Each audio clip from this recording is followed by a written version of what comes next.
You're tuned in to the Ross Tucker Football Podcast, guiding your gridiron journey, none other than your host, former NFL lineman, Ross Tucker.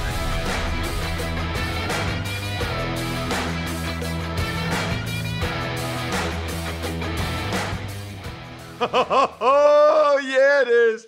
But it's not just any Ross Tucker Football Podcast. It never is, but especially not on a teaching tutorial Thursday when class is in session with Professor Greg Cosell of NFL Films University. Absolutely love the deep dive with Greg into some of the biggest and best games every single week. I'm at Ross Tucker NFL on social media.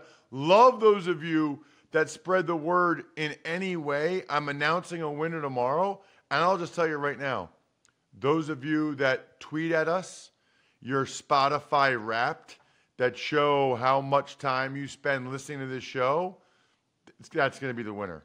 So hit me up at Ross Tucker NFL. Hit up at Ross Tucker Pod with your Spotify Wrapped thing. I love seeing those. It's very humbling, very exciting. And one of you will be the Spread the Word winner via social media this week. Just make sure you tag at Ross Tucker NFL and at Ross Tucker Pod. And then we'll have a sponsor confirmation email winner, of course. So many good sponsors, Babbel and Raycon, ExpressVPN, Game Time, etc. All you ever have to do is take advantage of one of them and then email it to me, ross at rosstucker.com. YouTube shout out, very cool as well, youtube.com/Ross Tucker NFL. Speaking of shout outs, Crystal Thomas. I love that we keep racking up the patrons that either just want to be part of our crew, patreon.com/RTmedia, or they want to see the even money bets in black and white. Either one's fine. Just one way or the other, become a part of what we're doing. I think you'll love the gang. Patreon.com/RTmedia. I know you love Greg Cosell. It's Big Show time. The Big Show. All right, Greg, I like when we have a Thursday night game that I'm excited about and that interests me. Most of you know Greg Cosell, 44 years at NFL Films. He's the executive producer and on-air talent, which is one of the best things that the executive producer ever decided was to put Greg Cosell on as an on-air talent on the NFL Matchup Show every weekend, ESPN, ESPN2, Sal Powell, Darius Butler. Check your local listings. But anyway, he's at Greg Cosell on social media. We got the Cowboys and the Seahawks tonight, Greg. What will you be watching for in this one? Ross, there's a lot going on in this game, particularly on the side of the ball of the Seahawks offense, Cowboys defense. The Seahawks, over the last 2-3 weeks, have transitioned from being essentially a multiple tight end offense, which they were a year ago and through the first part of this season, to now an 11 personnel offense with 3 wide receivers. And we knew that would happen because they drafted Jackson Smith-Njigba with the 20th pick in the first round. I think that there's been a little bit of an acclimation period here, a little bit of an adjustment period. And I think what's happening is Geno Smith, because there's different route concepts, there's different things you do out of 11 than you do out of multiple tight ends. He has to just get used to this and become a little quicker with his processing, given the different route concepts. And now he's facing a defense. 2 things stand out when you watch the Cowboys defense. Number 1, they play the highest percentage of man coverage in the NFL. And 2, they are as multiple with their front looks as any team in the league, and they stunt an awful lot. We all think of Micah Parsons, and there's no question Parsons, he gets to top speed faster than any edge rusher in the league. He's sudden, he's twitchy, but he's not the only guy that moves around. They move around Armstrong, they move around Lawrence. It's a very difficult defense to figure out how to pass protect against. So the Seahawks were playing well earlier, Greg. They're not playing well now. Like, why would you fix something that wasn't broken? That's a hard question for me to answer because I'm not there. But obviously, when they drafted Smith-Njigba, they, in a sense, on draft day, made a commitment to the fact that they were going to play more 11 personnel. He got hurt in training camp, so that process couldn't really be deployed and worked through the course of training camp. So they have to make that adjustment during the season. That's hard to do. So, I think they're working through it in season, and you see the results. It's been a little up and down. I mean, it's not as if it's terrible, but it's been up and down. I would also say this, Greg. I understand what they do with the different fronts and the different stunts, the Cowboys defensively, and I think that there's some value in it, and certainly it helps Parsons at times. But there are also times for me where I'd like to just see him get a chance to just rush. Well, they do that sometimes. No, I know, but I mean like consistent. Because a lot of times those guys tell you they're trying to set the guy up. Yeah. There's certain things. It seems like they move him around and they do enough stunts that I would love to see his percent, like how many straight rush opportunities he gets over each spot and how many stunts they have. And I'd be curious to ask him, like, does he like that, or would he rather just be able to rush over one guy? It's a good question. We can always debate who's the best pass rusher in the league, and reasonable people can disagree on that, but I'm not sure there's a more sudden or twitchier pass rusher than Micah Parsons. I would agree with that. It seems like he moves different. Now, I'll say this. Myles Garrett moves incredibly well for his size. And T.J. Watt's just a really good football player. Oh, no. That's why I said we can debate who's the best, but they're all a little different. I mean, the thing about Garrett is he's 275 pounds. Yep. No, he's got that element for sure. What about, Greg, let's talk Lions and Saints. It's a really big game for both these teams. And the Saints might not have Olave. They might not have Rashid Shaheed. And then for the Lions, it feels like their defense isn't playing as well the last couple of weeks, Greg. Curious what you're seeing from these two teams. Well, as you may recall, and it played out on Thanksgiving Day, I mentioned last week, you asked me about the Lions' defense, and I said that they're playing more man, and they're struggling a bit because the two corners, Jacobs and Sutton, have not played as well in recent weeks as they did earlier in the season. And I think, Ross, that you would agree that played out on Thanksgiving Day.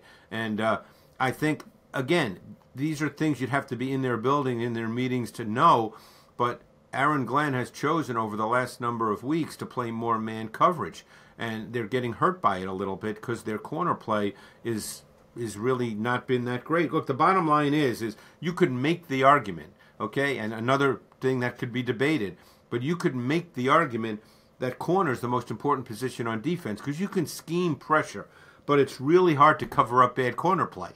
So, I think they're struggling in that area, but they've been playing a lot of man. And I believe Anzalone might be out now, and he's their stabilizing defensive player. He plays almost every snap. I think he's had a top 5 linebacker year in the league, and if he's out, I think that really, really hurts their defense.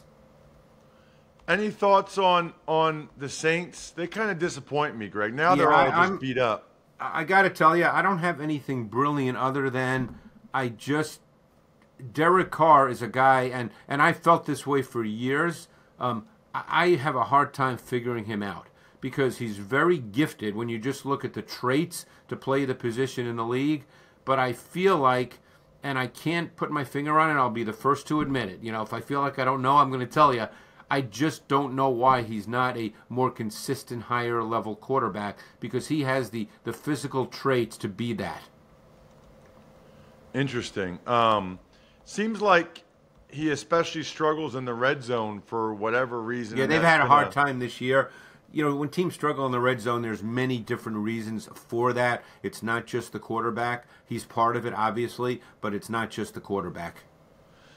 So the Steelers are hosting the Cardinals, and the question there, Greg, is really about the Steelers' offense. Yep. Now that they've got a new coordinator, new play caller, Matt Canada's not there anymore. I mean, doesn't feel like, Greg, it's a coincidence that you have a new coordinator, and for the first time in years, like almost 60 games, the Steelers go for over 400 yards of offense.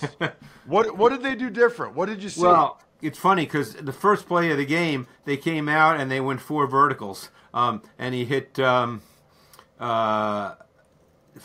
on a seam ball. The couple of things you notice right away. Number one, they worked between the numbers, between the hashes. Prior to this game, they had among the fewest attempts in the league working inside. And you can't take that out of your offense. You've got to work inside. That's what the NFL is because of where the hash marks are located. You have to be able to be effective with your passing game inside.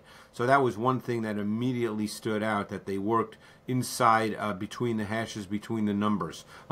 And again, I don't know what it is, but Kenny Pickett looked so much more decisive. The ball came out. He wasn't moving around as much.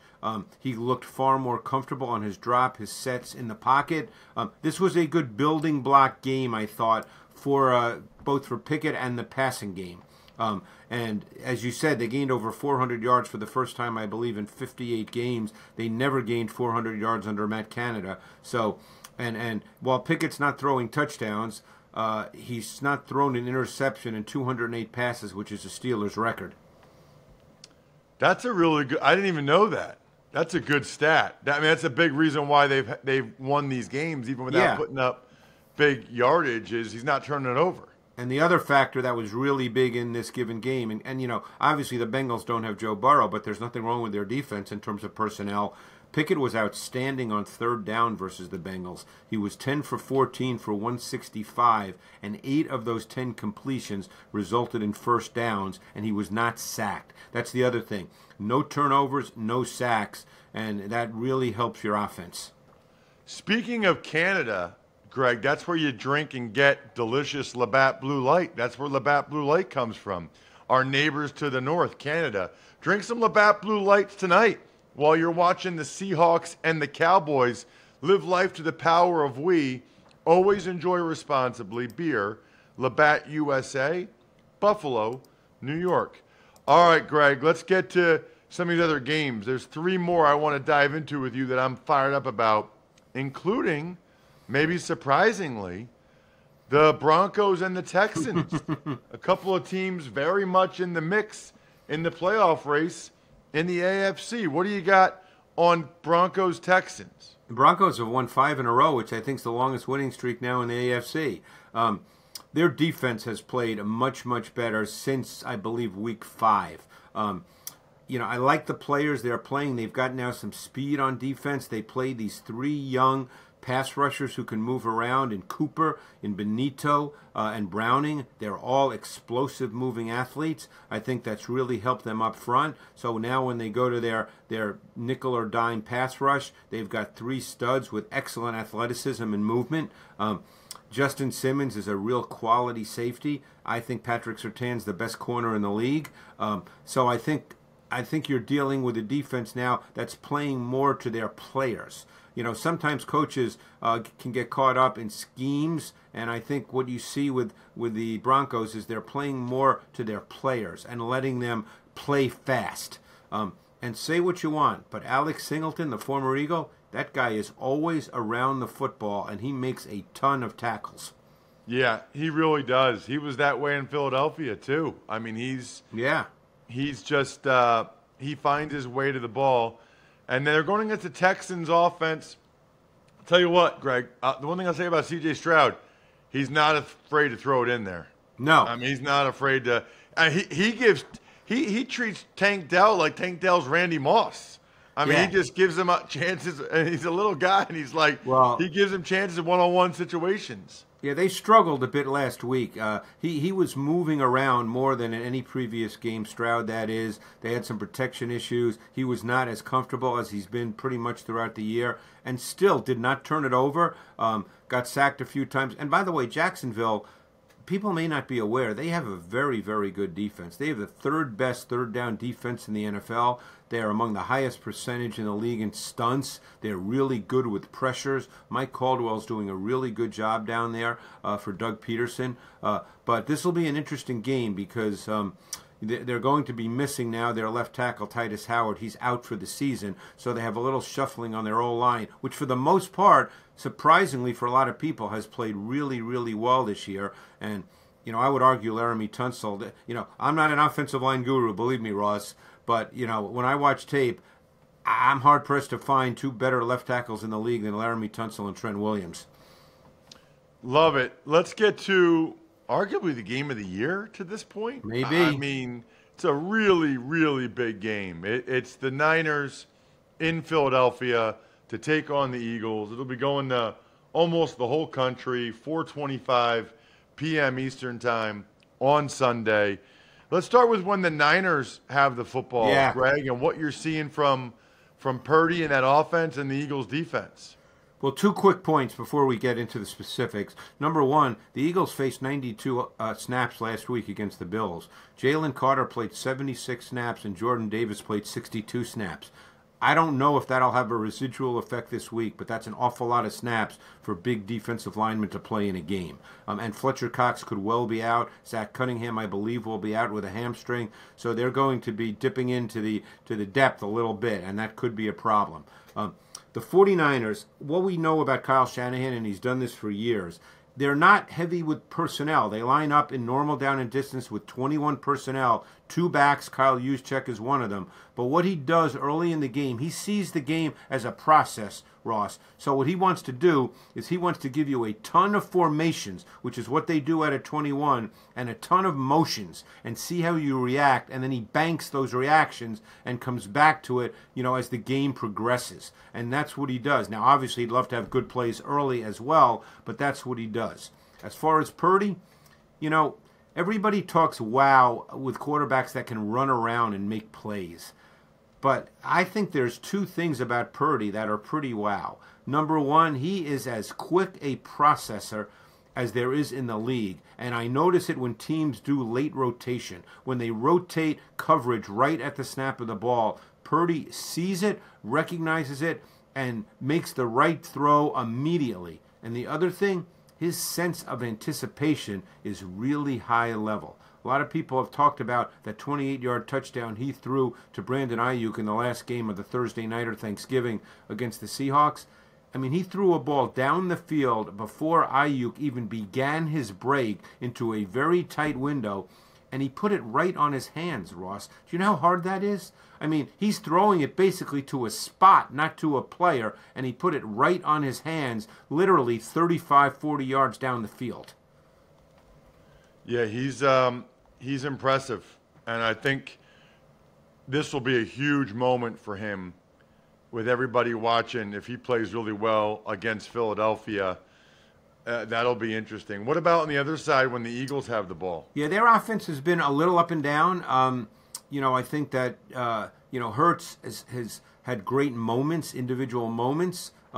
I don't think he's played overall quite as well as he did a year ago, but he's always capable, like that touchdown to Zacchaeus, which was a big-time play. It was a special play. He's certainly capable of those. I thought their run game was what got them started last week, that second drive in the third quarter with the swift 36-yarder. They ran to the boundary, the short side of the field, which, by the way, they did really well in the NFC Championship game a year ago against the 49ers. They ran exceptionally well to the boundary, and that's something I'd look for in this game.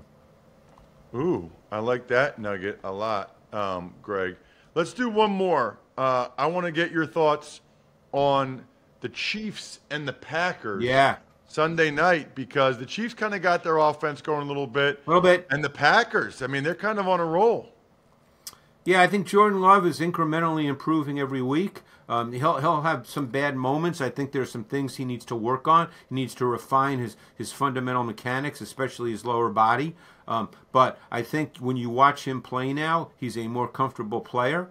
Don't forget, he's got 2 second-year wideouts and 3 first-year wideouts. They're playing with 2 offensive tackles that they didn't expect to be playing with when the season started. So there's a lot going on here, but I think he's kind of settling in. I mean, this is not an X and O point, Ross, and I think you would agree, though. When you watch Love play now, you say, this guy's a professional quarterback. This guy can play in the league. Now, will he make a bad throw? Will he make a bad read? Yeah, he will, and he'll still do that this year as he works through some things. But you don't come away from watching Jordan Love saying, I'm not sure this guy can play in the league. He can play in the league, and I think his traits level is just a notch below the real high-level traits guys. Wow, that's interesting. Anything on the Chiefs? Their pass game was a little more efficient last week, but they're still a team for the most part this season that has kind of been fueled by their defense. And if their offense can kind of get going, they'll be a dangerous team going down the stretch. I think this will be an interesting game for them. They're on the road. Green Bay is not an easy place to play. And Green Bay's front's pretty good. And those tackles for the Chiefs can cause some problems for Mahomes. I'm not in Mahomes' head, but my sense watching the tape, Ross, is that Mahomes is a little conscious of the fact that those tackles, when it's one-on-one pass protection, may not hold up the way they need to. Check him out on social media. He is the man at Greg Cosell. Fantastic stuff as always, Greg. Thank you so much. Thanks, Ross. Appreciate it. At least whether they win or lose, the Chiefs will get that brat after the game. Speaking of brats, did the game go to timeout? It's time to order on DoorDash. Wait, halftime? Ordering time. 2-minute warning? You got it. That's your cue to order in. Get everything you want delivered while you root for your squad. That means burgers, fries, drinks, you name it. And if you have a Dash Pass membership, you can get the new Wendy's Loaded Nacho Cheeseburger delivered. Yep, right now, the Loaded Nacho Cheeseburger is exclusively available with Dash Pass at participating U.S. Wendy's for a limited time. Tux Takes. All right, Ross. Guy by the name of Aaron Rodgers. His 21-day practice window is opened up. Remarkable. I guess my thoughts on it, Jack, are this. Number one, I still highly doubt that Aaron Rodgers plays in an NFL game this year. I think the Jets and Aaron Rodgers probably know that. I think that there's a lot of different factors at play here. I think that Rodgers, had this new surgery. I think he's trying to push the envelope as much as he can, and as long as he's not putting himself at risk, feels like there's value in that. And I know the Jets feel like there's a lot of value in continuing to discuss Aaron Rodgers, continuing to give their fan base hope, even though I'm guessing that there's none to be had. Like, I don't think he's coming back. I don't think they're going to be in the playoff mix. I don't think he's going to play. But certainly on social media or whatever, the Jets are trying to get as much value out of this as they possibly can. And maybe that's, maybe good for them. I don't know. Few roster moves. Texans offensive tackle Titus Howard is headed to the IR for the knee injury. Wide receiver Deshaun Jackson has announced his retirement after 15 years in the NFL. And the Panthers signed offensive guard Gabe Jackson after putting rookie Chandler Zavala on the IR. Well, Greg kind of talked about Titus Howard. That's obviously not good. Major bummer. And he said left tackle. He meant right tackle for the Texans. Was playing at a really high level. That's not good for Stroud. Deshaun Jackson, man, unbelievable. 15 years. He's going to retire as an Eagle tomorrow, be at the game Sunday, honorary captain. It is wild that Chip Kelly traded away two, all-time great Eagles Ring of Honors guys. Wild. And then for the Panthers, man, they're just trying to get some better play in front of Bryce Young so he can step up and make some plays at some point. Speaking of stepping up, Jack, everybody needs to step up if you're in sales. In football, the fourth quarter is where the magic happens, where games are won, where champions are made. Well, guess what? In business, it's where sales teams become legends. That's why HubSpot built Sales Hub, to give sales reps the deal-making tools they need to win Q4. Sales Hub's prospecting workspace organizes your schedule, goals, and to-do list in one place to save your team precious fourth quarter time. Smart sequences help sales reps close deals faster than ever. So get ready to dominate Q4 with Sales Hub. Learn more at HubSpot.com/sales. All right, well, so we got a game tonight. It's a pretty good one. The Cowboys and the Seattle Seahawks, Thursday Night Football. Who do you like in this one and why? Well, I like the Cowboys to win the game. They're on a roll. They're playing very well. They're playing at home. The Seahawks, conversely, have not been playing very well as of late. I've seen these reports, Jack, where it sounds like, it's been a much better week of practice for Geno Smith, that he's healthier than he was last week. Both teams have had a full week since they both played on Thanksgiving. I think the Seahawks are going to give us a good game. I do not think the Seahawks are going to get blown away. I think it's a competitive game that the Cowboys win 27-20, 27-19, something like that. I think we're done here. Thanks for tuning in to the Ross Tucker Football Podcast. Make sure to also check out Even Money, Fantasy Feast, and College Draft, all on the DraftKings Network on Samsung TV Plus, YouTube, or subscribe to the podcast on your favorite platform. Shout out to myfrontpagestory.com. Can you please check it out? Please, when I tell you, I want you to get the best gift for your loved one. It's not about me, it's about you. myfrontpagestory.com. Imagine a framed newspaper cover story that's all about your loved one with pictures of her or him and you and the family. It's amazing. myfrontpagestory.com. Big fan also, backofficescheduler.com, go-bangles.com, steakhousesports.com, humanheadnyc.com, Sporticulture, and Pizza Boy Brewing.